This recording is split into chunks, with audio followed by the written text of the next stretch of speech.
I'm Jessica Mitton for IB Times TV, and I'm joined by Jason Weisberg of Seaport Securities to give us his take on next week's economic calendar. So Jason, next week is a big week for retail. We're going to have retail sales, and then we're going to have earnings from Wal-Mart, Macy's, Nordstrom, and Kohl's. What should we really be focusing on when we do see these numbers come out next week? Well, I think that there shouldn't be some great level of expectation in the retail number that comes out, the month-over-month number. However, I would expect probably a relatively uneventful number from Walmart, but I would really point to their guidance. I want to see what they expect for back to school, and they might even throw a little holiday sales in there. That's probably the number we should focus on. I wouldn't expect much of the previous quarter sales.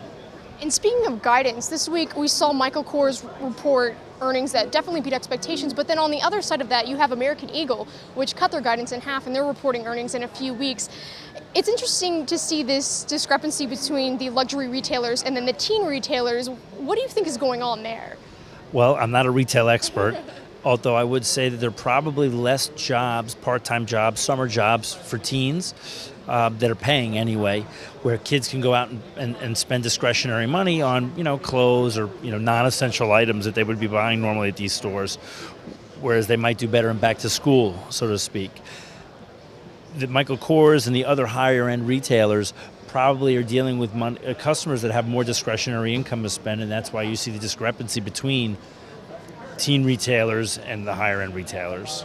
During second quarter earnings season so far, we've seen a lot of companies struggle in China as well as Europe. Is this something we should also be keeping our eye out next week on these retailers?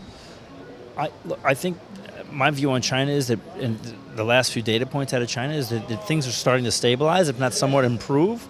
I don't know if that's a dead cat bounce, but if we believe what we see on the surface anyway, that things seem to be more stable in China than we've been led to believe. And I think that as far as the retailers next week go, I think that the sales numbers that are really driven from the mainstream retailers like Walmart, for example, the bulk of those sales are derived from this country. And I think that regardless of what's going on in Europe and regardless of what's going on in China, I think those numbers will be impacted very minimally as far as Q3 and Q4. Not to discount the fact that we have multinational companies, retailers that do business in all these various regions. But I think that as far as these big box companies, so to speak, I think they'll be fine. And finally, since these are retail earnings coming out next week, will this give us a good indication about how the consumer is spending and whether they are cash-strapped or they're going out and spending more than we think they are? Well, I think people might have actually been saving money and tempering their spending in the summer months so that they could, in fact, spend for back to school and saving up for the holiday season. And I imagine that a lot of the retailers have positioned their inventories for those very adjustments.